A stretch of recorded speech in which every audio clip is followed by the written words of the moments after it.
Now the reaction this morning. We have an instant audit live from D.C. Yu-Dee is principal trader at Yu-Dee, what did you make of the president's speech last night, particularly related to business, the small business announcements and what have you?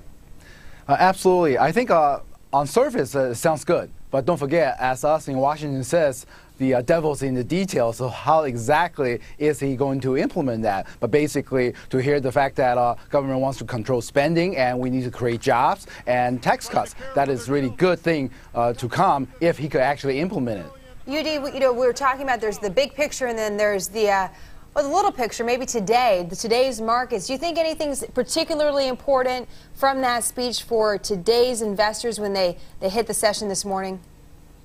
Yeah, I think right off the bat, the initial reaction of the market is pretty good. As you could see from the S&P 500, the pre-markets, basically all the market indices are up. However, like I said, the president is in a very difficult place right now, basically because of the high unemployment and also the so-called decrease of the economic activities. We're not getting as much tax revenue, but in the same time, you do have to sort of stimulate the economy, and one way to do it is actually by spending the money. So it is tough. But again, that's why the Republican response is saying that, well, maybe one way to do it is really to cut back on your so-called government, and that's the way to really to curtail spending. Yes. All right, Yu-Dee, we're going to have more from Yu-Dee a little bit later on in the hour. But